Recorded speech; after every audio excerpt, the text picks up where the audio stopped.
walaupun menurut abjad kita ini umat paling belakang, karena paling belakang kita ini toh, karena Nabi Muhammad adalah Nabi akhir, tapi akan dihisab lebih dulu, lewat di atas sirat lebih dulu, masuk surga lebih dahulu ketimbang umat-umat belakangan. Ketika Rasul mendekati ajal, beliau tanyakan itu kepada malaikat Jibril. Malaikat Jibril berkata, Muhammad jangan khawatir, Allah sudah berjanji, inni haramtul jannata ala sairil anbiya hatta tadkhulaha anta wa haramtuha ala sairil umami hatta tadkhulaha ummatuka. Surga aku haramkan buat seluruh nabi kecuali kalau engkau Muhammad sudah masuk ke dalamnya, dan surga aku haramkan buat seluruh umat kecuali kalau umatmu Muhammad sudah masuk ke dalamnya. Logikanya, walaupun menurut abjad kita umat paling belakang, bakal dihisab paling dulu, lewat di atas sirat paling dulu, masuk surga paling dulu, kalau mampir ke neraka juga paling dulu. Ya resiko. Jangan mau enaknya aja paling dulu. Saudara hadirin yang saya hormati, setelah masa kebangkitan itu jangan dikira begitu bangkit langsung diperiksa, masih menunggu menanti ribuan tahun perhitungan padang mahsyar untuk sampai kepada proses yang disebut yaumul hisab, hari perhitungan. Seorang demi seorang bakal dipanggil. Bayangkan saja, kita se-RT saja di absen, kadang-kadang perlu waktu lama. Ini manusia sejak zaman Nabi Adam sampai datang hari kiamat, satu demi satu disidang di hadapan Qadhi Rabbul Jalil. Status sosial copot sudah waktu itu.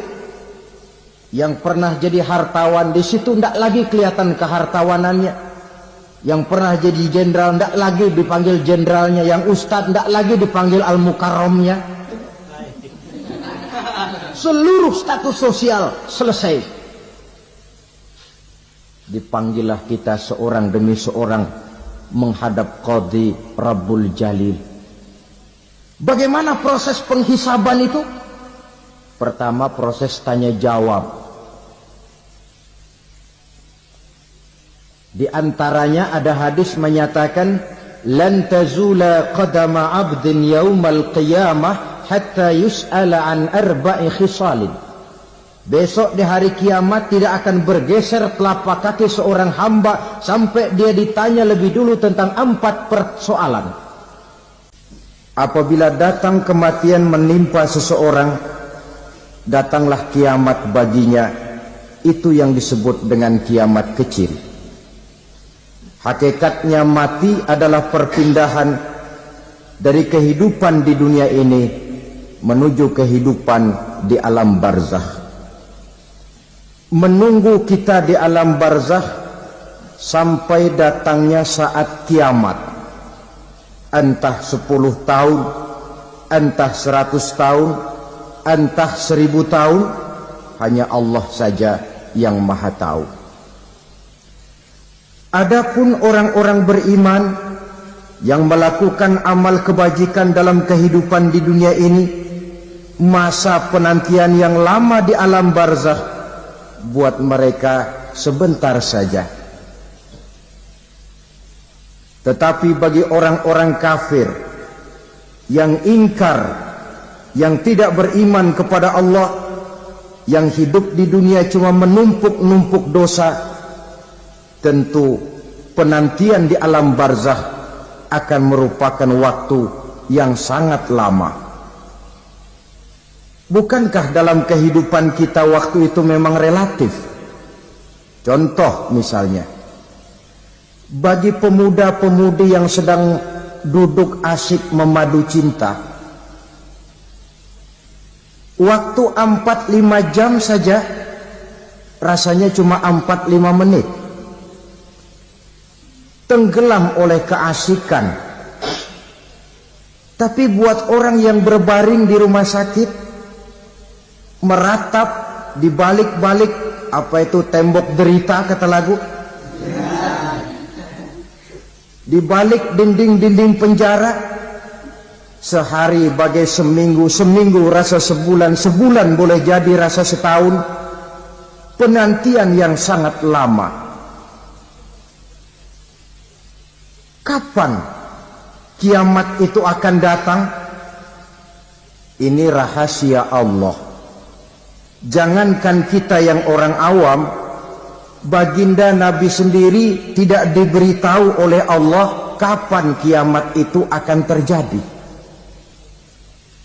Tetapi sungguh pun demikian, banyak hadis-hadis yang menjelaskan ciri atau tanda-tanda datangnya kiamat. Nah, kalau sudah bicara soal tanda, tanda kiamat itu ada dua. Pertama yang disebut alamatus sughra, tanda-tanda kecil. Ini waktunya masih ada tenggang. Ada yang dinamakan alamatul kubra, tanda-tanda besar, artinya kiamat sudah diambang pintu. Apa tanda-tanda kecil dari datangnya hari kiamat itu? Misalnya kata Nabi, apabila ilmu sudah diangkat oleh Allah, artinya apabila ulama sudah banyak wafat, minat orang belajar agama berkurang, lalu kebodohan nampak merajalela di mana-mana, zina dikerjakan secara terbuka, minuman-minuman keras jadi kebanggaan, itu termasuk di antara tanda-tanda kecil terjadinya hari kiamat. Apalagi misalnya iza waladatil ammatu rabbataha, apabila budak sudah melahirkan tuan. Apa maksudnya? Ada yang mentafsirkan apabila anak sudah bisa membudaki orang tuanya. Orang tua yang melahirkan dia, yang membesarkan dia, demi setelah si anak besar jadi orang berpangkat, bertitel, berharta, berkedudukan. Jadilah orang tua itu budaknya. Sehingga sering dibilang, kalau orang tua kaya, anak jadi raja. Tapi kalau anak yang kaya, orang tua sering jadi budak. Apalagi munculnya fitnah yang bergelombang, timbul perang antara dua bangsa yang besar, waktu berjalan terasa sangat pendek sekali. Itu merupakan tanda di antara tanda-tanda kiamat. Termasuk di dalamnya sulit membedakan mana laki, mana perempuan.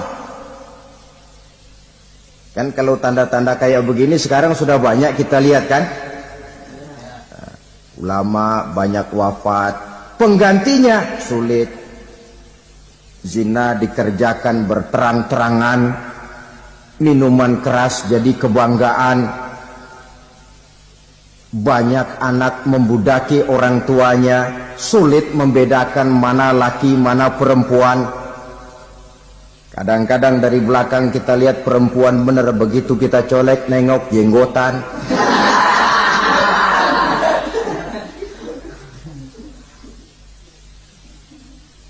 Ini termasuk tanda-tanda kecil, masih ada tenggang sampai akan terjadinya kiamat itu. Nah, yang dimaksud dengan tanda-tanda besar, ini tanda besar artinya kiamat sudah diambang pintu. Pertama, matahari terbit dari sebelah barat. Apabila matahari sudah terbit dari arah sebelah barat, tertutuplah sudah pintu taubat. Bersabda Nabi kita, la taqumus sa'atu hatta tatlu'a syamsu min maghribiha. Tidak akan datang hari kiamat sampai matahari terbit dari arah sebelah barat. Fa iza tala'at, manakala matahari telah terbit dari arah sebelah barat, wa ra'ahan nasu, manusia banyak menyaksikan itu, amanu ajma'un, mereka pun lalu beriman. Yang tadinya kafir, yang tadinya ingkar, yang tadinya membangkang, setelah melihat matahari terbit dari sebelah barat, buru-buru beriman, berlomba-lomba mengucap dua kalimat syahadat, Tapi apa yang terjadi? Kata Nabi, wadzalika hina la yanfa'u nafsan imanuha lam takun amanat min qabl. Hari itu adalah hari yang iman sudah tidak berguna lagi bagi seseorang apabila sebelumnya memang dia tidak pernah beriman. Au kasabat fi imaniha khaira, atau beriman tetapi tidak pernah melakukan kebajikan di dalam keimanannya itu. Hari yang sudah kaset, hari yang sudah terlambat, beriman tidak akan ada gunanya lagi. Ini pelajaran buat kita. Sebelum sang surya terbit dari sebelah barat, sebelum nafas sampai di tenggorokan, artinya pintu taubat masih terbuka. Kalau dua hal itu sudah terwujud, nafas sudah sampai di kerongkongan atau matahari sudah terbit dari arah sebelah barat, tertutuplah sudah pintu taubat. Tak ada lagi gunanya pangkat, jabatan, harta, bahkan beriman pun dalam suasana macam itu. Too late, kata orang Kulon. Sudah terlambat. Matahari terbit dari arah sebelah barat. Itu tanda besar, artinya kiamat sudah di ambang pintu. Lalu apalagi tanda besar? Munculnya Dajjal. Dajjal artinya pendusta-pendusta yang menyesatkan manusia. Ada dua macam Dajjal, saudara. Ada Dajjal kecil. Ini Dajjal kelas teri. Kalau ini sejak zaman Rasulullah sudah ada itu. Tiap zaman ada. Di zaman Rasulullah misalnya ada yang bernama Aswad al-Unsi dari Yaman. Ada yang namanya Musailamah al-Kazzab dari Yamama. Ada yang namanya Ibnu Sayyad dari Madinah. Ini Dajjal-Dajjal di zaman Rasul. Musailamatul Kazzab memproklamirkan diri jadi nabi dia. Di zaman Rasul masih hidup. Ini Dajjal zaman Nabi. Di zaman sahabat muncul Dajjal-Dajjal. Di zaman kita sekarang ini Dajjal-Dajjal pun gentayangan. Dajjal-Dajjal kelas teri.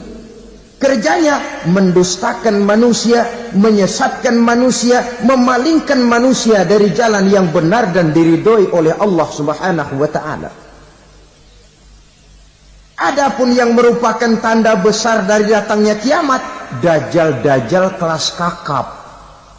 Pembohong-pembohong besar yang menyesatkan masyarakat manusia berpaling dari jalan Allah mengikuti jalan mereka. Apa sih ciri Dajjal itu? Kata Nabi dalam hadis Bukhari Muslim, Innad Dajjala, sesungguhnya yang namanya Dajjal itu yakhruju, satu saat akan muncul mendekati hari kiamat. Wa inna ma'ahu ma'an, si Dajjal ini membawa air. Wa naran, dan juga membawa api. Dua simbol. Di tangan yang satu dia bawa air, di tangan yang satu dia bawa api. Wa ammal ladzi yarahu an-nasu ma'an fanarun. Adapun yang orang banyak lihat air, hakikatnya adalah api. Yang dilihat api, hakikatnya adalah air. Oleh sebab itu, kalau api yang ditawarkan, ambillah air. Kalau air yang ditawarkan, pilihlah api. Maksudnya apa ini? Ini bahasa simbol, saudara-saudara. Dajjal bicaranya seolah-olah untuk kepentingan manusia, menawarkan surga. Surga yang dia tawarkan hakikatnya neraka. Hai manusia, kalau kau mau bahagia, jangan dekat-dekat dengan agama. Solat itu tidak efektif dan efisien, tidak produktif dari segi ekonomi itu. Menghadiri majelis taklim cuma buang-buang waktu. Tahajud, tasbih, tahlil, baca Quran, apa itu? Pekerjaan mubazir saja. Hidup ini cuma sekali, masa yang cuma sekali, manfaatkan dengan sebaik-baiknya. Mumpung, dibawanya sifat mumpung tetapi dalam pengertian yang sangat negatif. Bicaranya seolah-olah untuk kepentingan manusia, tetapi sebenarnya menjerumuskan manusia. Menawarkan air, tapi sebenarnya api. Menawarkan api, tapi hakikatnya air. Buat apa kamu sholat? Buat apa kamu bayar zakat? Buat apa kamu puasa? Surga yang dicanangkan Dajjal, hakikatnya neraka. Neraka yang digambarkan Dajjal, pada dasarnya adalah surga. Jadi memutarbalikkan fakta itu kerjaan Dajjal. Yang hak jadi batil, yang batil dibilang hak, yang benar jadi salah, yang salah malah jadi benar. Tuntunan disuruh jadi tontonan, tontonan malah menjadi tuntunan. Itu pekerjaan Dajjal profesinya. Zamannya Nabi Adam, Dajjalnya kan iblis. Betul? Betul. Apa sih gang kerayuan iblis itu? Allah setelah menciptakan Nabi Adam kan bilang, Adam, kau dan istrimu Hawa tinggal di surga ini. Seluruh fasilitas yang ada di surga persilahkan kau nikmati. Satu yang tidak boleh, jangan coba-coba dekati pohon khuldi. Dekat saja jangan, apalagi sampai memetiknya. Datang Dajjal yang namanya iblis ini. Adam, kamu tahu nggak kenapa tidak boleh makan buah khuldi? Ya nggak tahu, pokoknya saya dilarang. Bodoh kamu, Dam. Khuldun artinya kekal. Kalau kamu makan itu buah, kau akan kekal di surga buat selamanya. Allah tidak kepengen, maka dilarang kamu makan buah khuldi. Kalau kau ingin kekal di surga, Adam, makan saja. Saya bicara begini ini untuk kepentingan kamu, Adam. Ini kan ciri-ciri Dajjal. Bicaranya sih seolah-olah untuk kepentingan Nabi Adam, hakikat sebenarnya menjerumuskan Nabi Adam supaya ingkar dan melanggar larangan dari Allah Subhanahu wa ta'ala. Jadi setelah muncul Dajjal, timbul kekacauan-kekacauan di masyarakat. Banyak yang terpengaruh, terpedaya dan terpesona. Termasuk mereka yang memproklamirkan diri jadi nabi. Mereka yang memproklamirkan diri jadi rasul di zaman sesudah Rasulullah wafat, itu adalah Dajjal-Dajjal. Maka saya ingatkan, kalau di zaman kita sekarang ini ada orang ngaku jadi nabi, ada orang ngaku jadi rasul, biar bahasa Arabnya kental, Quran hafal, hadis ribuan hadis hafal, biar pakai serban sampai menyengser ke tanah, bahasa Arabnya fasih, tapi dia mengaku jadi nabi, jadi rasul, kita umat Islam wajib tidak percaya. Wajib untuk tidak percaya. Itulah Dajjal-Dajjal zaman kita sekarang ini. Tidak mustahil mereka datang mempengaruhi orang-orang awam supaya berpaling dari Rasulullah, mengikuti mereka. Nah, di akhir zaman nanti, mendekati hari kiamat, Dajjal ini muncul, Dajjal kelas kakap, menyesatkan masyarakat manusia untuk berpaling dari Islam, mengikuti seruan mereka. Apalagi di antara datangnya kiamat itu, tanda yang besar itu, turunnya Nabiullah Isa Al-Masih, putra Maryam.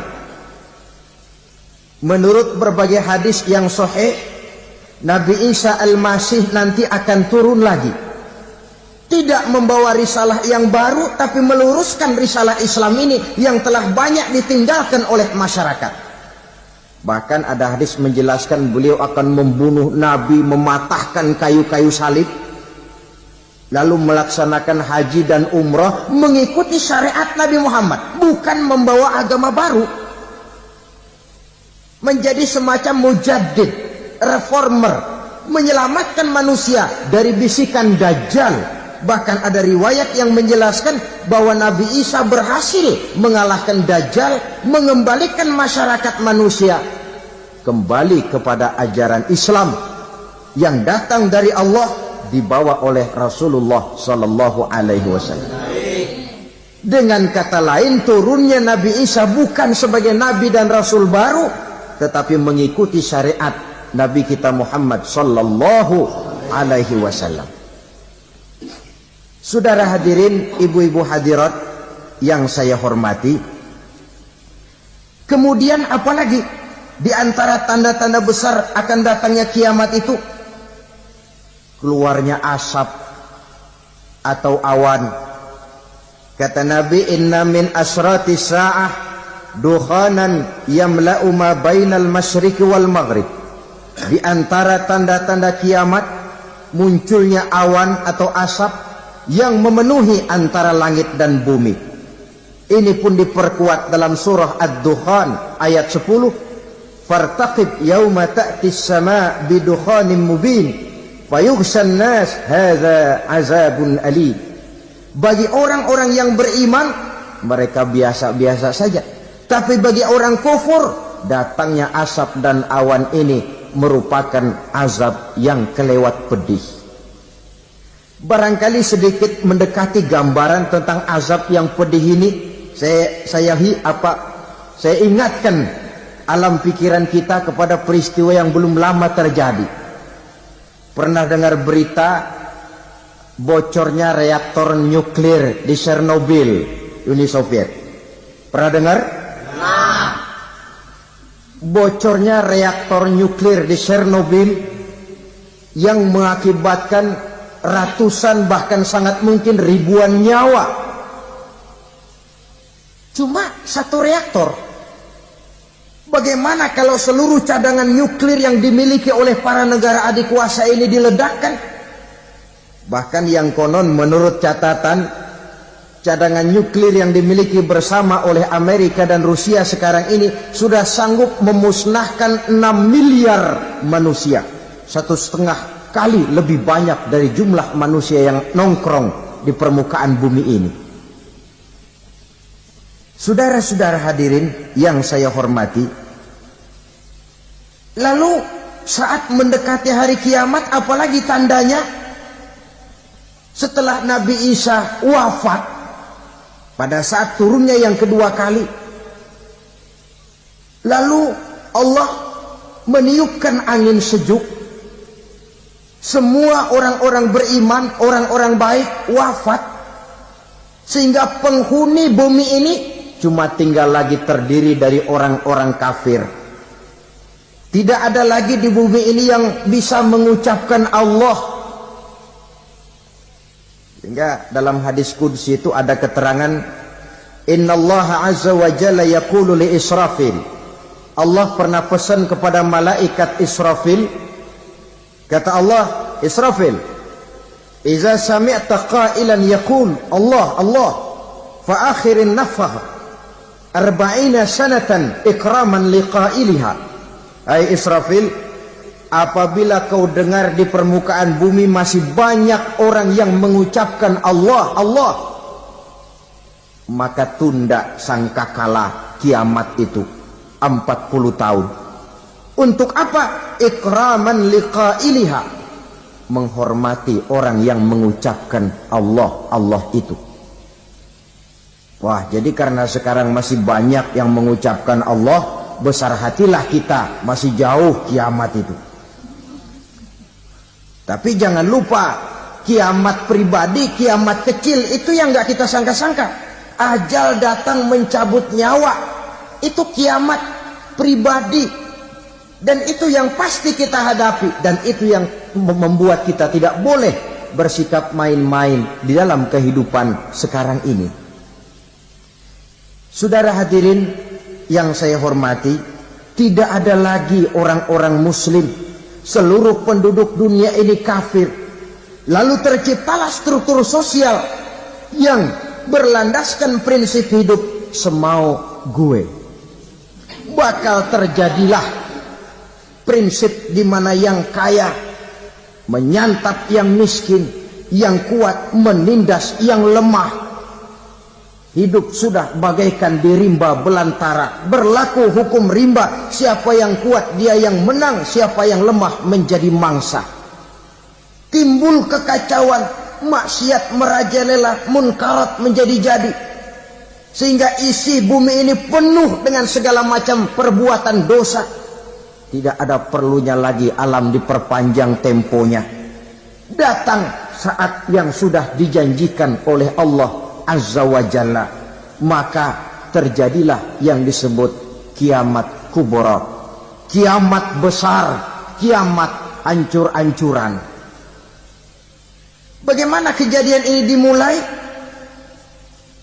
Dalam surah Az-Zumar ayat 68, Allah Subhanahu wa taala berfirman, "Wa nufikha fis-suri fasa'iqa man fis samawati wa man fil ardi illa man sya'allahu." Maka manakala ditiuplah sangkakala, terkejutlah seluruh yang ada di langit dan seluruh yang ada di bumi. Bila saat kiamat datang, Allah perintah malaikat Israfil, tiup sangkakalamu. Ditiuplah sangkakala oleh malaikat Israfil. Yang akibat daripada tiupan itu, seluruh yang ada di langit, seluruh yang ada di permukaan bumi terkejut. Yang ada di langit siapa? Malaikat kan. Bayangin aja kalau malaikat kaget, apalagi kita. Terkejut seluruh makhluk yang ada di bumi, yang ada di langit mendengar suara sangkakala itu. Bunyinya tidak sanggup kita bayangkan dahsyatnya. Ledakan nuklir, ledakan neutron, belum apa-apa ketimbang bunyi sangkakala malaikat Israfil ini. Nah, lalu mendengar bunyi sangkakala ini, gemparlah makhluk, kacaulah alam. Bumi gempa, planet-planet bertabrakan, gunung meletus, air laut tumpah ke darat, angin topan bertiup, halilintar menyambar. Lalu semua yang bernama hidup mati total. Mati bareng tanpa persiapan. La haula wa la quwata illa billah. Saya kadang-kadang dalam tafakur bermohon, ya Allah, mudah-mudahan saya enggak nemuin kiamat beneran. Ngeri. Tidak bisa kita bayangkan macam apa suasana seperti itu. Allah saja banyak memberikan gambaran, misalnya Al-Qari'ah, wa mal qari'ah, wa ma adraka mal qari'ah. Kejadian yang menggemparkan. Tahukah kamu apa kejadian yang menggemparkan itu? Yauma yakunun nasu kal farasil mabsus wa takunul jibalu kal ihnil manfus. Pada saat itu manusia berterbangan bagai kupu-kupu. Gunung berterbangan seperti kapas ditiup angin. Gunung saja macam kapas, konon lagi manusia. Kematian total, mulai semut sampai gajah mati, jin mati, iblis mati, malaikat mati. Malaikat saja mati. Saudara hadirin yang saya hormati, kematian total yang tanpa persiapan.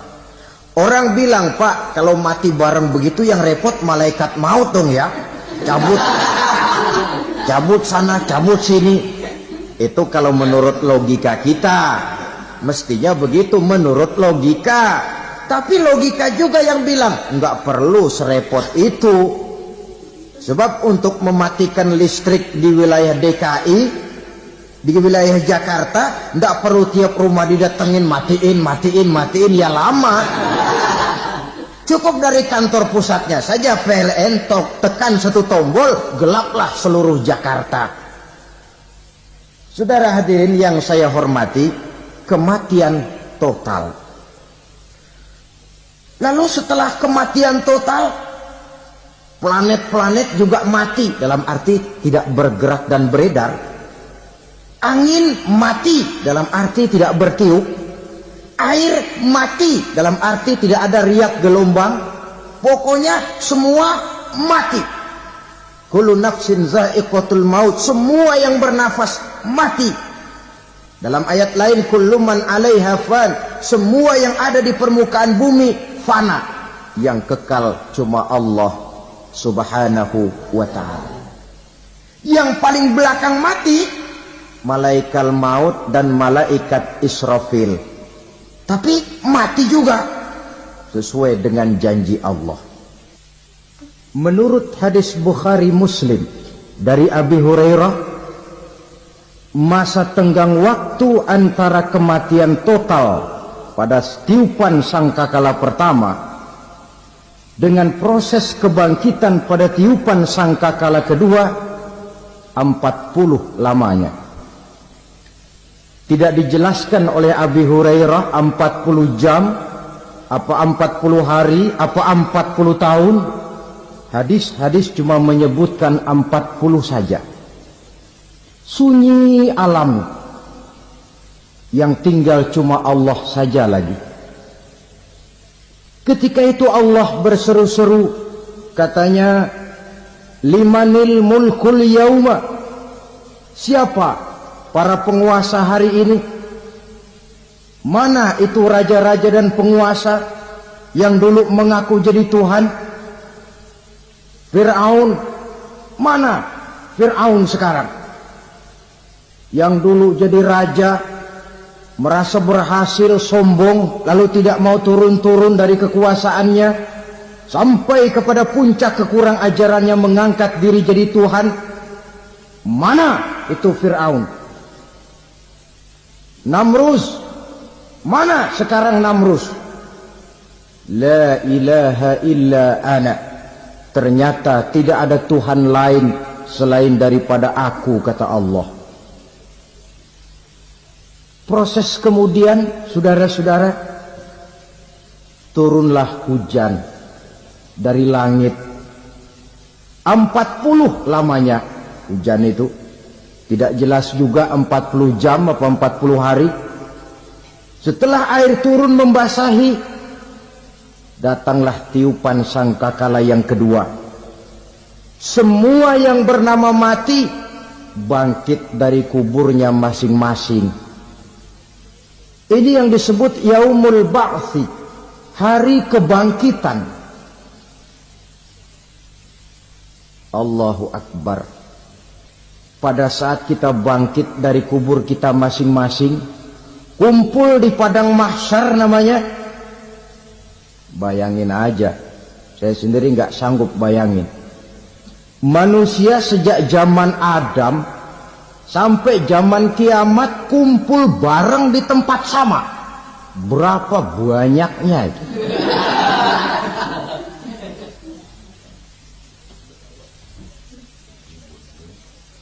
Dan yang luar biasa menurut satu riwayat, pada saat bangkit itu, Masya Allah, roman muka kita berubah. Disesuaikan dengan amalan kita waktu di dunia ini. Barang siapa yang waktu di dunia amalannya itu amalan tikus,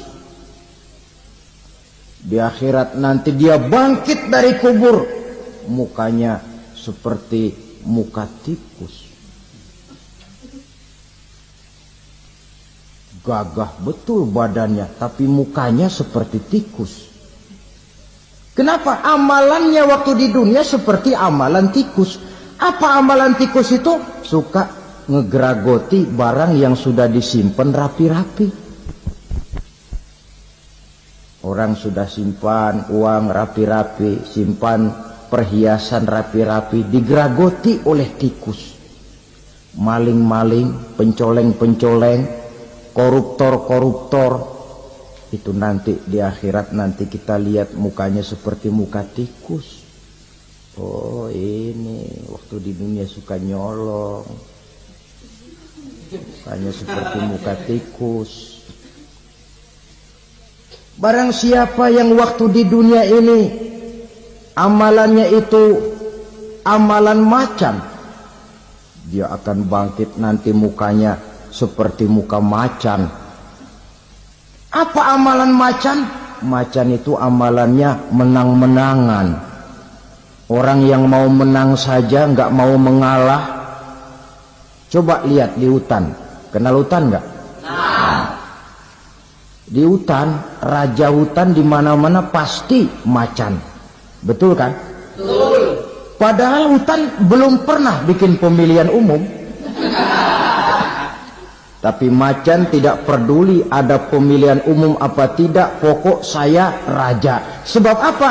Macan jadi raja itu bukan karena benar, tapi karena kuat jadi raja.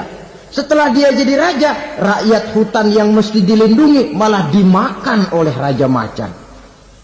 Kambing rakyat hutan dimakan oleh macan. Ayam rakyat hutan dimakan oleh macan. Itu nanti kita lihat di akhirat itu mukanya seperti muka macan, gagah betul.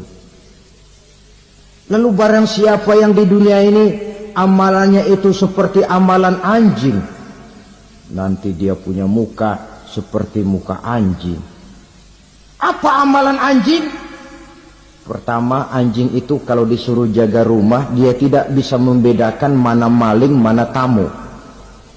Biar yang datang maling, kalau bawa tulang, anjing kalem. Yang kedua, anjing itu akan setia kepada siapa saja yang memberinya roti. Siapa yang memberinya roti, itulah majikannya. Apa kata majikannya, pasti dia laksanakan. Soal benar atau salah, dia tidak peduli. Setelah anjing dapat roti, dia tidak punya pilihan lain kecuali bilang, abdi mah kumaha juragan wae ayeuna mah.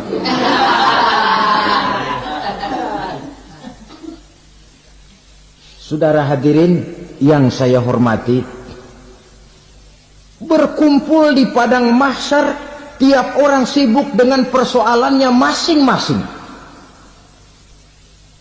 Matahari waktu itu didekatkan oleh Allah. Panas luar biasa. Ada yang saking panasnya itu mencucurkan peluh keringat sampai sebatas mata kakinya. Ada yang keringatnya sampai sedengkulnya. Ada yang keringatnya sampai sepusatnya. Ada yang keringatnya mengalir sampai sebahunya. Ada yang kelelap oleh keringatnya sendiri, sementara orang di sampingnya nggak apa-apa. Bergantung lagi amalan dia waktu di dunia ini. Saudara-saudara, sebagian orang dalam kepanikan padang mahsyar berombong-rombong datang mereka menghadap Nabi Adam. Ya Adam, anta abal bashar. Hai Adam, Tuhan adalah bapak moyang manusia. Kami sebentar lagi akan disidang, dimintakan pertanggungan jawab. Tolonglah kami, hai Adam. Kata Nabi Adam, jangankan nolongin sampean, saya sendiri tanggung jawab di hadapan Allah. Ketika dulu tidak boleh makan khuldi, saya serobot. Sudahlah, urus diri masing-masing saja, nafsi. Begitu kata Nabi Nuh, begitu kata Nabi Ibrahim. Tiap orang bertanggung jawab sendiri-sendiri. Ketika itulah saudara-saudara, nikmatnya menjadi umat Nabi besar Muhammad sallallahu alaihi wasallam. Sebab apa? Walaupun menurut abjad kita ini umat paling belakang, kan paling belakang kita ini toh, karena Nabi Muhammad adalah Nabi akhir. Tapi akan dihisap lebih dulu, lewat di atas sirat lebih dulu, masuk surga lebih dahulu ketimbang umat-umat belakangan. Ketika Rasul mendekati ajal, beliau tanyakan itu kepada malaikat Jibril. Malaikat Jibril berkata, Muhammad jangan khawatir, Allah sudah berjanji, inni haramtul jannata ala sairil anbiya hatta tadkhulaha anta. Wa haramtuha ala sairil umami hatta tadkhulaha ummatuka. Surga aku haramkan buat seluruh nabi kecuali kalau engkau Muhammad sudah masuk ke dalamnya. Dan surga aku haramkan buat seluruh umat kecuali kalau umatmu Muhammad sudah masuk ke dalamnya. Logikanya, walaupun menurut abjad kita umat paling belakang, bakal dihisab paling dulu, lewat di atas sirat paling dulu, masuk surga paling dulu, kalau mampir ke neraka juga paling dulu. Ya resiko. Jangan mau enaknya aja paling dulu. Saudara hadirin yang saya hormati, setelah masa kebangkitan itu jangan dikira begitu bangkit langsung diperiksa. Masih menunggu menanti ribuan tahun perhitungan padang mahsyar untuk sampai kepada proses yang disebut yaumul hisab, hari perhitungan. Seorang demi seorang bakal dipanggil. Bayangkan saja, kita se-RT saja di absen, kadang-kadang perlu waktu lama. Ini manusia sejak zaman Nabi Adam sampai datang hari kiamat, satu demi satu disidang di hadapan Qadhi Rabbul Jalil. Status sosial copot sudah waktu itu. Yang pernah jadi hartawan di situ tidak lagi kelihatan kehartawanannya. Yang pernah jadi jenderal tidak lagi dipanggil jenderalnya. Yang ustadz tidak lagi dipanggil al-mukarramnya. Seluruh status sosial selesai. Dipanggillah kita seorang demi seorang menghadap Qadhi Rabbul Jalil. Bagaimana proses penghisaban itu? Pertama, proses tanya jawab. Di antaranya ada hadis menyatakan lan tazula qadama 'abdin yaumal qiyamah hatta yus'ala an arba'i khisalin. Besok di hari kiamat tidak akan bergeser telapak kaki seorang hamba sampai dia ditanya lebih dulu tentang 4 persoalan. Tentang ilmunya. Kemana ilmu itu diamalkan? Tentang umurnya. Di mana umur itu dihabiskan? Tentang masa mudanya. Kemana masa muda itu dipakai? Tentang hartanya. Dari mana harta itu didapat dan kemana harta itu dibelanjakan. Ini termasuk proses tanya jawab. Jadi kalau istilah pengadilan dunia, nama Fulan bin Fulan. Kamu waktu di dunia diberikan umur panjang untuk apa? Pernah mengalami masa muda, kemana kau habiskan masa remajamu? Kau diamanahkan ilmu, dengan apa ilmumu kau amalkan? Kau diberikan harta, dari mana harta kau dapat, kemana kau belanjakan? Tak seorang pun yang bisa mungkir. Sebab apa? Dikala itu yang menjadi saksi bukan orang. Yang menjadi saksi adalah seluruh anggota badan kita. Tangan bicara, kaki jadi saksi terhadap seluruh amalan yang pernah kita kerjakan pada saat kehidupan di alam dunia ini. Selesai proses tanya jawab, lalu diperlihatkan buku catatan kita waktu hidup di dunia ini. Jangan lupa Allah itu menyiapkan 2 superkomputer kepada kita. Sebelah ditempelin sebelah kanan, yang sebelah tempelin di sebelah kiri. Komputer itu namanya Raqib dan Atid. 2 malaikat yang apabila baik kita lakukan, refleks saja akan menulis kebajikan kita. Jahat kita kerjakan, akan tertulis. Catatan itu nanti diperlihatkan kepada kita. Waduh, alangkah malunya pada saat diperlihatkan catatan kita, buku rapot kita merah melulu. Barangkali diperiksa sambil diomelin, brengsek lo. Buku merah melulu begini, bagaimana waktu hidup di dunia? Tidak cukup diperlihatkan buku catatan kehidupan, rekaman kehidupan.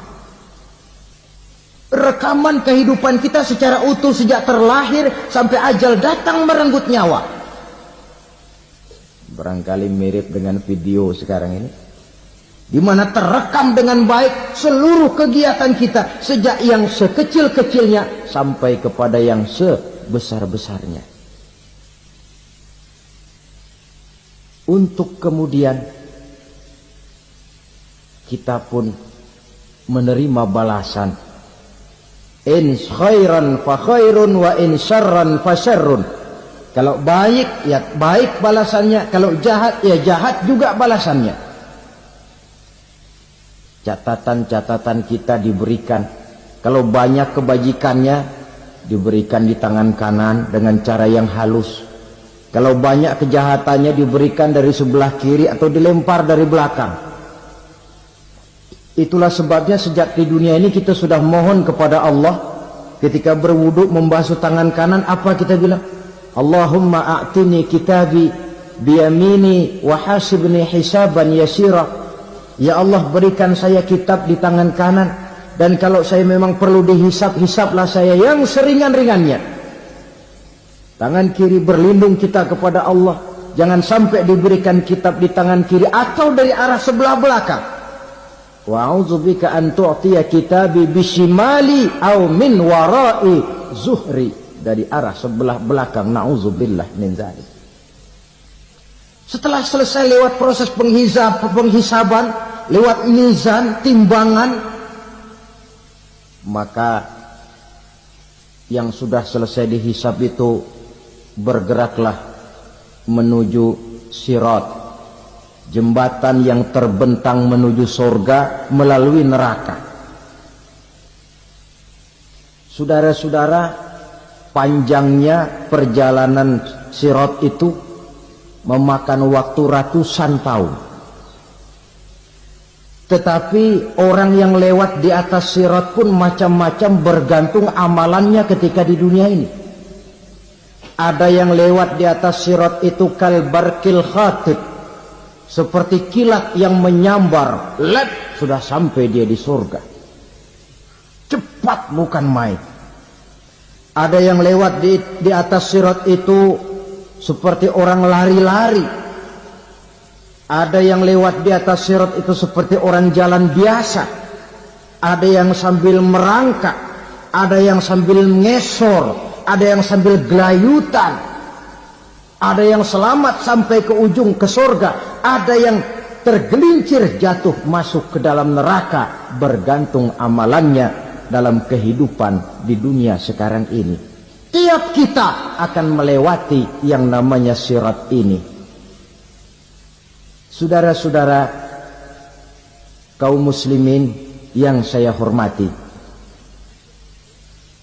dengan demikian mereka yang selamat melalui sirat sampai ke terminal akhir surga, mereka yang ketika dihisab ternyata banyak kejahatannya daripada kebaikannya, mereka singgah di dalam neraka. Nah, adapun orang-orang yang beriman menurut ayat Quran dan hadis Nabi itu nanti ada bermacam-macam.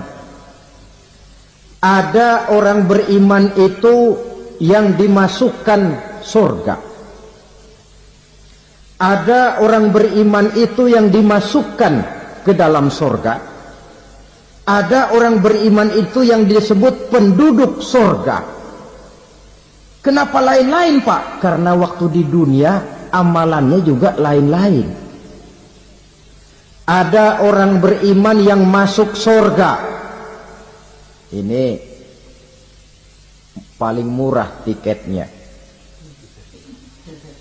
Mau masuk surga? Kata Nabi begini, ma min abdin qala la ilaha illallah thumma mata ala dhalik illa dakhala al-jannah. Kalau seorang hamba sudah mengucap dua kalimat syahadat, dia yakin dengan kebenaran kalimat itu sampai matinya, orang itu akan masuk surga. Abi Dzar yang waktu itu diajak bicara heran, ya Rasul kok gampang betul? Iya, walaupun orang itu mencuri, iya, walaupun orang itu berzina, iya. Biar dia mencuri, biar dia berzina, kalau dia sudah mengucap dua kalimat syahadat, dia yakin dengan kebenaran kalimat itu sampai matinya, itu orang akan masuk surga. Jadi masuk surga cukup 2 kalimat syahadat, yakin sampai mati masuk surga. Itu perkara masuk. Tapi kalau pertanyaannya diterusin, masuknya kapan Pak? Nah ini lain lagi urusannya. Sebab ada yang masuknya itu langsung, ada yang mampir dulu. Di sana tempat cuma 2, kalau tidak surga, neraka. Mau ke surga tapi mampir dulu, yang mampirnya jelas di neraka. Kenapa? Dalam hadis qudsi ada riwayat, nanti itu di akhirat, setelah Allah selesai mengatur penduduk surga masuk surga, yang neraka masuk neraka, Allah berkata kepada malaikat Malik, malaikat Malik, labaik ya Allah, itu bajingan-bajingan tengik, manusia-manusia durjana yang waktu di dunia tidak mau sujud, jauh dari ulama, gemar melakukan yang munkarat dan maksiat, hidup di tengah masyarakat selalu jadi bibit keonaran, kufur, sudah masuk neraka semua. Sudah ya Allah. Nah, kalau sudah, coba sekarang kamu masuk Malik. Saya, iya, masuk neraka. Mau apa ya Allah?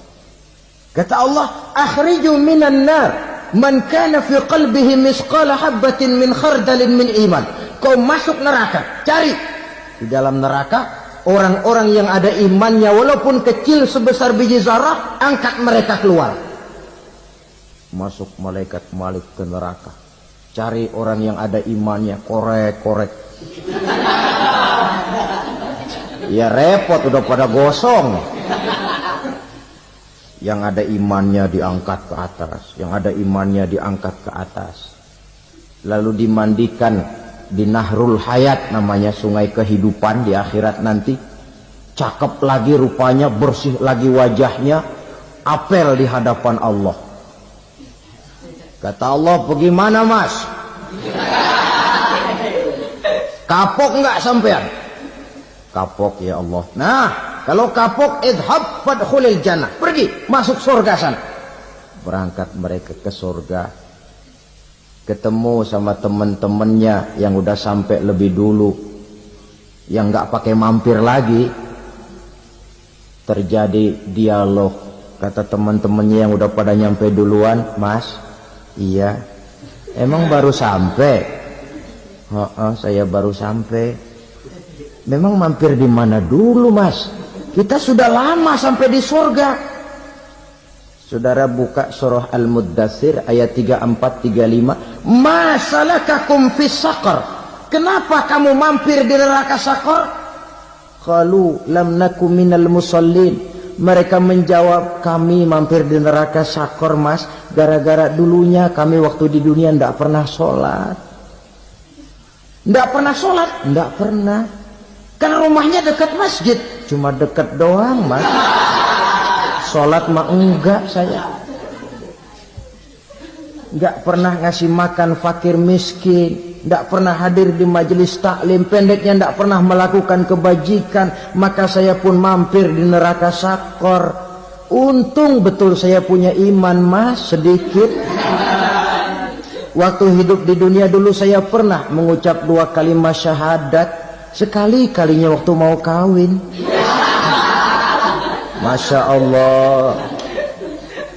Untung saja kawin. Kalau nggak kawin polos.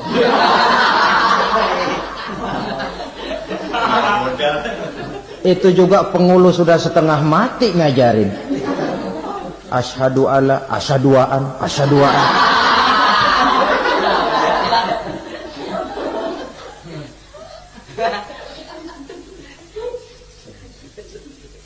Ini namanya masuk surga, ada mampir dulu. Ada pula orang mukmin itu yang dimasukkan surga. Namanya dimasukkan kan terima beres. Saya masuk ke rumah, jalan sendiri, cari tempat sendiri. Saya dimasukkan ke dalam rumah, terima beres, pokok ada di dalam, itu dimasukkan namanya. Nggak pakai mampir. Tapi tentu tiketnya lebih mahal ketimbang yang pertama tadi. Apa kata Allah? Innal ladzina amanu wa amilus solihat la ukaffiranna anhum sayyi'atihim wa la udkhilannahum jannah. Sesungguhnya orang-orang yang beriman kemudian beramal soleh, kami hapuskan segala dosa dan kesalahannya, kami masukkan mereka ke dalam surga. Lihat ayatnya, Allah yang memasukkan, kita yang dimasukkan. Tidak pakai transit, tidak usah mampir. Cuma tidak cukup syahadat, tidak cukup amanu, tapi diiringi dengan wa'amilus salih. Iman, amal. Tidak cukup syahadat, lalu dibuktikan dia sholat, dia zakat, puasa, lalu dia melakukan berbagai macam kebajikan. Ini yang menyebabkan dia tidak pakai mampir di tempat yang bernama Sakor. Lalu ada pula orang mukmin itu yang disebut penduduk sorga. Wah, ini sudah VIP ini. Ashabul jannah, penduduk sorga. Siapa mereka? Kata Allah, innal ladzina amanu summa istaqamu fala khaufun alaihim wala hum yahzanun ulaika ashabul jannah hum fiha khalidun. Sesungguhnya orang-orang yang beriman lalu istiqamah, tetap dalam melaksanakan perintah Allah, tidak goyang, tidak labil tapi stabil, istiqamah, mereka tidak takut dan tidak bersedih hati. Merekalah penduduk sorga. Iman, istiqamah. Tidak punya duit, sembahyang. Banyak duit, sembahyang. Miskin, sembahyang. Kaya, tetap sembahyang. Istiqomah. Kadang orang kalau susah rajin ke masjid, banyak duitnya ngelihat masjid melengos. Itu yang dibilang waktu miskin hamba Allah, setelah kaya jadi hamba harta. Bergeser, tidak ada nilai istiqomahnya. Saudara-saudara, dengan begitu penduduk neraka itu dua.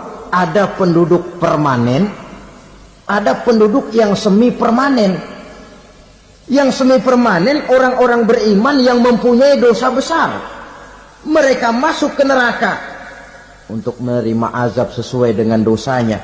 Bila selesai masa azab itu, mereka akan diangkat untuk ditempatkan kembali ke dalam surganya Allah Subhanahu wa ta'ala. Nah, dikala itulah saudara-saudara, ada yang disebut syafaat dari Rasulullah Sallallahu Alaihi Wasallam.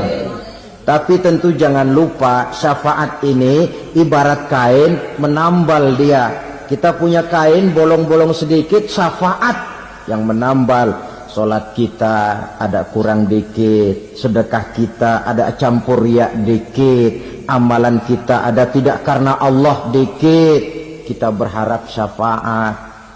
Jadi biarlah kain masih bolong-bolong, yang penting punya kain. Tapi kalau kainnya tidak ada, yang ditambal apanya? Sholat tidak, puasa tidak, zakat tidak, berharap syafaat saja. Ya, terlalu berlebihan itu. Saudara hadirin yang saya hormati, apabila selesai proses penghisaban, proses penghitungan, maka dikala itulah manusia terbagi dalam dua kelompok besar. Fariqun fil jannah wa fariqun fis sa'ir. Sekelompok orang-orang beruntung yang masuk ke dalam surga, dan sekelompok lagi masuk ke dalam neraka. Akan memakan waktu untuk menceritakan sifat surga dan neraka, tapi insya Allah pada kesempatan pertemuan lain saya sampaikan. Namun sebagai gambaran umum cukuplah saya sampaikan sebuah hadis qudsi. Allah jelaskan, a'dadtu li'ibadiyas salihin ma la 'ainun ra'at wa la uzunun sami'at wa la khatara fi qalbil bashar. Aku sediakan buat hamba-hambaku yang soleh, yang tidak pernah terlihat oleh mata, tidak pernah terdengar oleh telinga, dan belum pernah terdetik dalam hati manusia. Jadi kenikmatan surga belum pernah dilihat mata, belum pernah didengar telinga, belum pernah terdetik dalam hati. Pedihnya azab neraka belum pernah terlihat mata, belum pernah terdengar telinga, belum pernah terdetik dalam hati. Saudara hadirin yang saya hormati, oleh karena itu sebagai uraian akhir daripada kiamat ini, marilah sama-sama kita memanfaatkan hidup dengan sebaik-baiknya supaya jangan timbul penyesalan di hari kemudian nanti. Al-Quran menjelaskan, pertama, may yattaqillaha yaj'al lahu makhraja. Barang siapa yang bertakwa kepada Allah Subhanahu wa taala, maka dia akan diberikan makhraja. Makhraja itu jalan keluar dari segala macam kesulitan. Jalan keluarnya ada saja. Menurut ukuran kemampuan dia tidak mungkin, mustahil, tidak bisa, mana mungkin. Tapi pada waktunya ada saja jalan keluarnya. Termasuk jenis yang yaj'al lahu makhraja. Orang yang bertakwa kepada Allah selalu diberikan jalan keluar dari segala kesulitan yang dihadapinya. Siapa sih orangnya yang tidak pernah sulit dalam hidup ini? Siapa orang yang tidak pernah mengalami kesulitan? Tapi kadang orang menilai, itu kelihatannya hidupnya enak aja ya, kayaknya gak pernah mengalami kesulitan. Sebenarnya bukan tidak pernah mengalami kesulitan, Allah selalu memberikan jalan keluar dari segala kesulitan yang dihadapinya. Lah kalau Allah yang memberikan jalan keluar, tentu sangat mudah sekali. Orang yang bertakwa diberikan jalan keluar dari segala macam kesulitan. Satu. Yang kedua, wa yarzuqhu min haitsu la yahtasib. Dia akan diberikan rezeki oleh Allah dengan jalan yang tidak disangka-sangka. Rezekinya datang dengan cara yang tidak disangka-sangka. Gajinya mungkin kecil, tapi penghasilannya gede. Kan itu yang penting. Gaji dan penghasilan kan lain tuh. Boleh jadi gaji kecil, asal penghasilan gede, kan nikmat hidup itu. Nah, penghasilan ini ada yang bisa kita perkirakan. Bisa kita perkirakan. Misalnya gaji itu tadi. Kalau saya kerja, gaji saya begini. Ada rezeki yang masuk min haitsu la yahtasib. Tidak kita sangka-sangka, tidak kita duga-duga, tahu-tahu ada saja rezeki. Datang orang bawa persoalan yang mendatangkan hasil. Sebab rezeki, jodoh, maut memang seperti bayangan. Kita uber-uber dia lari, kita diem dia diem. Kan gemesin itu. Bayang-bayang itu begitu. Kita kejar, dia lari. Rezeki juga begitu. Kita diam, dia diam. Setengah mati yang namanya rezeki kita cari, kita uber, ngobek sampai ratusan bohong kita kerjain. Tapi memang belum waktunya, ya sulit untuk tembus. Tapi kadang-kadang giliran kita nongkrong di rumah, datang orang bawain rezeki. Itulah yang namanya rezeki. Tapi ini untuk orang yang bertakwa. Kalau tidak punya kredibilitas takwa, jangan lalu pakai ayat ini. Diberikan Allah dengan rezeki dengan jalan yang tidak disangka. Kan ada ayatnya dah. Kita mah manteng aja di rumah dah. Ntar juga tuh rezeki datang. Ini fasilitas yang diberikan kepada orang yang wa may yattaqillah, bertakwa kepada Allah, yarzuqhu min haitsu la yahtasib, diberikan rezeki dengan cara yang tidak disangka-sangkanya. Maka kadar ketakwaan jangan membuat kita buruk sangka. Tuh orang ya nggak kemana-mana, duitnya ada aja. Kalau dia takwa, Allah berikan jalan keluar. Yang lantas ngelihat kiai orangnya ahli ibadah, ilmunya tinggi, akhlaknya luar biasa, takwanya tinggi, rezekinya lancar. Lalu husnuzon nih kiai nggak kemana-mana, duitnya banyak, miara tuyul kali ini.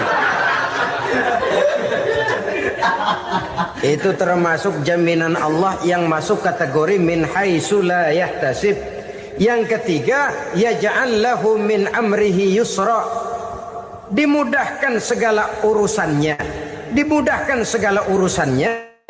Kemudian yang keempat, yukaffir anhu sayyiatihi wa yu'azzim lahu ajra. Diampuni segala kesalahannya dan dibesarkan pahala kebaikan yang dikerjakannya.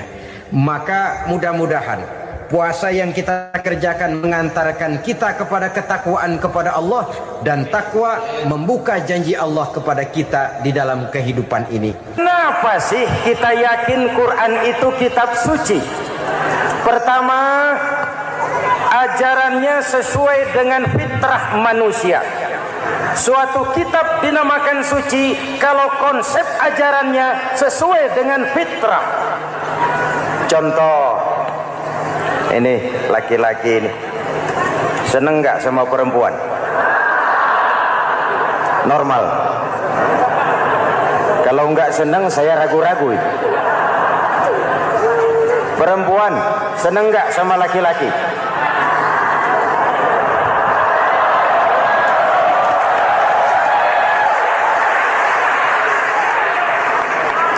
Ini fitrah.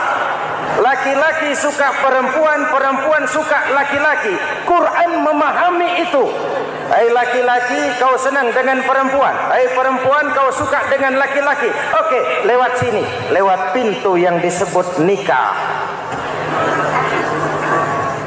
Kalau kitab suci melarang nikah, itu bertentangan dengan fitrah manusia. Maka dalam Quran, mulai dari umat sampai ulama dan segala profesi dianjurkan nikah. Kalau kiai tidak boleh nikah, saya pilih mengundurkan diri, Pak.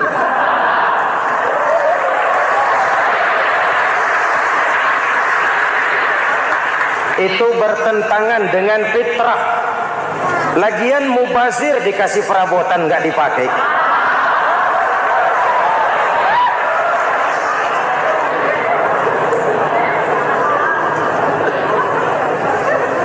Fitrah. Contoh lagi, manusia perlu makan. Kalau ada kitab suci menyuruh puasa terus dari pagi sampai sore sampai malam sampai pagi lagi, eta teh kitab gelo.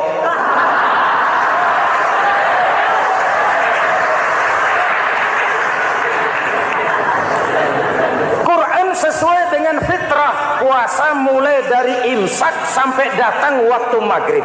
Puasa ngebleng dari pagi sampai sore sampai malam merusak kesehatan. Malam berpuasa boleh bergaul dengan istri. Kenapa? Fitrah. Kalau siang tidak boleh, malam tidak boleh, sebulan penuh panas kepala.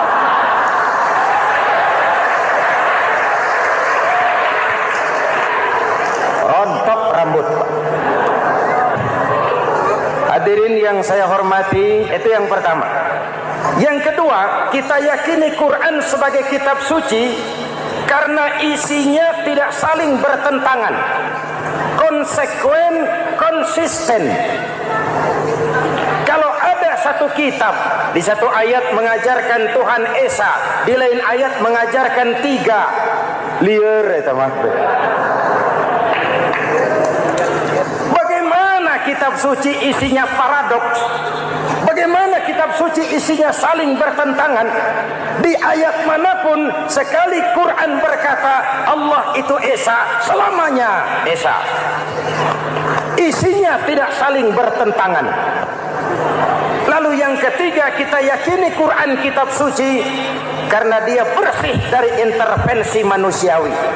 Sejak turunnya Al-Quran menantang, jikalau kamu ragu terhadap Quran yang kami turunkan kepada hamba kami Muhammad, kamu anggap itu cuma bikinan Muhammad. Kalau Muhammad bisa, kamu tentu bisa. Baik, bikin satu surah semacam Al-Quran. 14 abad yang lalu tantangan ini turun dan sampai malam ini belum terjawabkan. Pak, barangkali tidak ada yang mau coba. Banyak. Antara lain Musailamah Al-Kazzab. Dia mencoba membuat menandingi Al-Quran. Dia buat satu surah namanya surah Al-Fil. Bunyinya begini, bikinan Musailamah. Al-Fil wa mal-fil wa ma adraka mal-fil lahu khurtumun tawil wa lahu zail. Sudah berbentuk syair. Isinya apa? Al-Fil, gajah. Wa mal-fil, apakah gajah itu? Wa ma adraka mal fil, tahukah kamu apa itu gajah?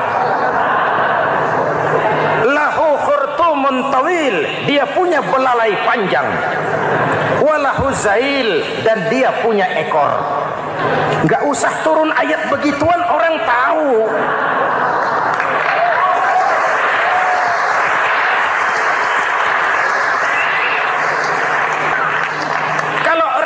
Mendekati, maka isi jauh panggang dari api. Kitab suci bersih dari campur tangan manusiawi. Maka Al-Quran, ke bahasa apapun dia diterjemahkan, naskah aslinya tetap ikut. Dia boleh diterjemahkan ke bahasa Sunda, bahasa Jawa, bahasa Padang, bahasa Inggris, bahasa Jerman, bahasa Belanda, naskah aslinya tetap ada. Kenapa? Bahasa ke bahasa perbedaannya sering frontal. Kalau dari gelas menjadi gelas, eta mah caket. Dari lamp menjadi lampu, itu masih serumpun. Tapi cokot Sunda dengan cokot Jawa, itu jauh bedanya. Atos Sunda dengan atos Jawa, itu jauh. Ulama Sunda sama ulama Jawa nggak pernah akur kalimat atos ini.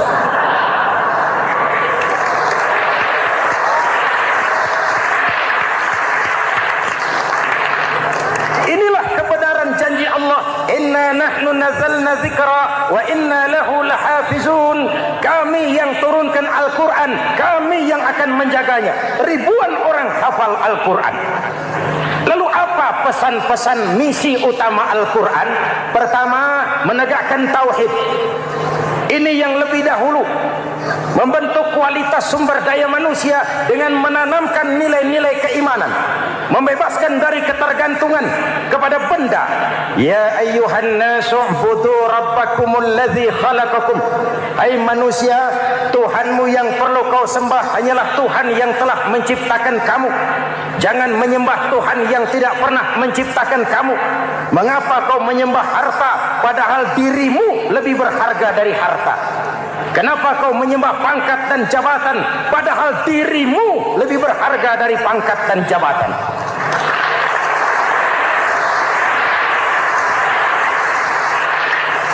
Diajak rasio berpikir, Tuhanmu yang perlu kau sembah hanyalah Tuhan yang menciptakan kamu.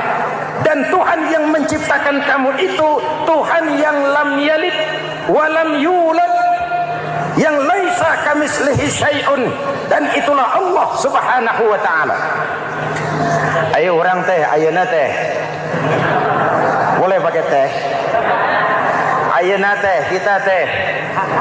Kalau kepada syirik jali, syirik yang terang-terangan, insya Allah tidak. Nyata-nyata menyembah berhala, tidak. Nyata-nyata menyembah pohon, tidak. Nyata-nyata berkeyakinan Tuhan lebih dari satu, tidak. Tapi kita sering terjebak pada syirik kecil, syirik khafi, syirik yang tersamar. Saya sejak pakai cincin ini, jangankan anak gadis, nenek-nenek ngelihat saya cincin. Jangankan anak gadis, nenek-nenek lihat saya lemes cincin. Ini saya sejak ada perkutut di rumah ini dagang lancar perkutut. Ini Ramadan, bulan penempaan nilai-nilai keimanan. Misi utama Quran menegakkan tauhid, memerangi kemusyrikan, membebaskan manusia dari ketergantungan kepada benda. Dari situ kualitas sumber daya manusia dimulai. Saya sering mengungkapkan selama ini sistem pendidikan kita cuma mengisi otak, bukan membentuk watak. Otak diisi segala macam ilmu, tapi hati kosong, agama rapuh, akhirnya moral rendah. Muncul manusia-manusia yang pintar, cuma sayang tidak benar. Indonesia kita bangkrut, Indonesia kita terpuruk, Indonesia kita sakit sekarang ini, kan ulahnya orang-orang yang pintar tapi tidak benar.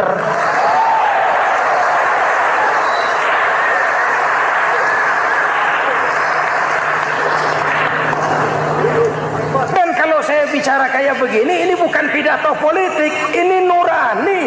Politik naon kadut.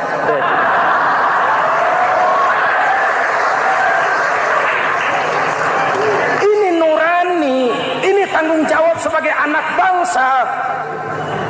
Ibu bapak, saudara-saudara hadirin yang saya hormati, Rasul kalau masuk sepertiga yang akhir, sing-singkan lengan baju, hamparkan sajadah, lebih banyak di masjid daripada di rumah.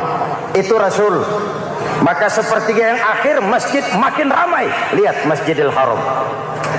Lain dengan kita. Sepertiga yang akhir masjid mulai mengalami kemajuan. Safnya makin maju.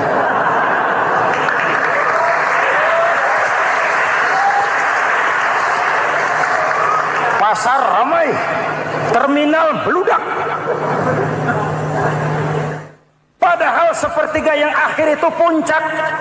Padahal di situ nilai tambah.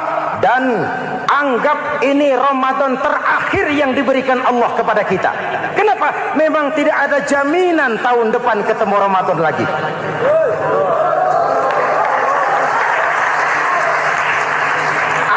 Ini Ramadan terakhir yang diberikan Allah kepada kita. Tidak ada jaminan tahun depan Ramadan akan ketemu lagi. Tidak ada jaminan.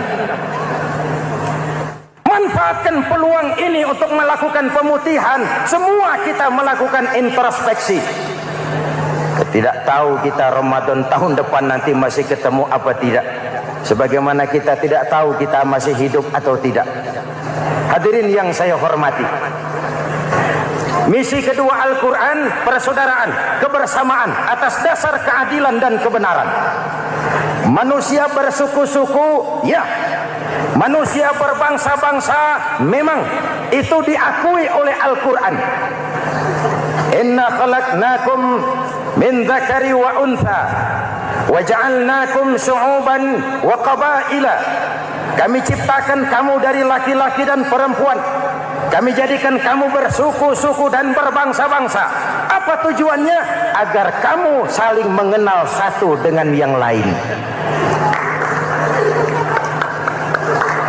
Persaudaraan, kebersamaan atas dasar keadilan dan kebenaran. Yang terlepas dari ras. Dari manapun orang datang, apapun warna kulitnya, dari suku apapun ia dilahirkan, kalau akidahnya sama, itu kan saudara kita.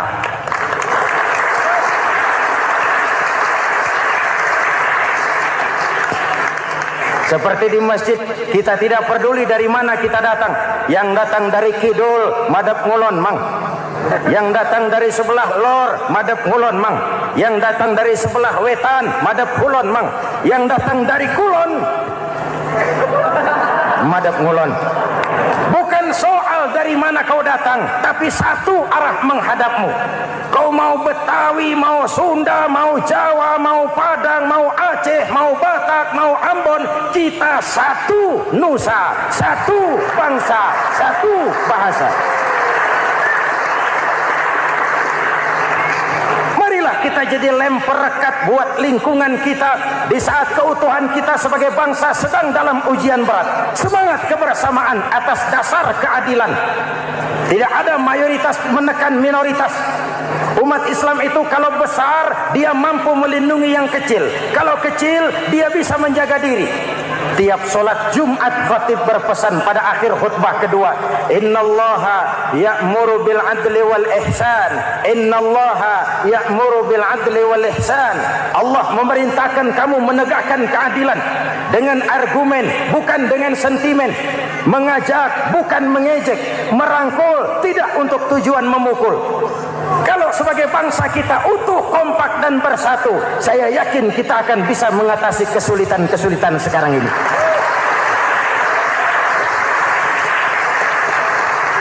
Kan kita prihatin kadang-kadang tawuran antar desa, antar RT, antar RW, antar kecamatan, sampai antar elit di atas. Makanya saya ulang lagi pesan ini. Kalau elit di atas tawuran, jadilah penonton yang baik. Saudara-saudara kaum muslimin yang saya cintai, kita prihatin, kita seakan tercabut dari akar budaya kita sebagai bangsa. Kenapa kita yang berfalsafahkan Pancasila, kenapa kita yang berketuhanan yang Maha Esa tiba-tiba jadi beringas dan brutal? Ada maling ayam ketangkap, disiram bensin, dibakar hidup-hidup. Kok kita bisa begitu? Street justice, pengadilan jalanan mulai tegak. Iyalah kita tidak puas dengan kerja aparat kita, tapi jangan main hakim sendiri. Ini negara, bukan hutan.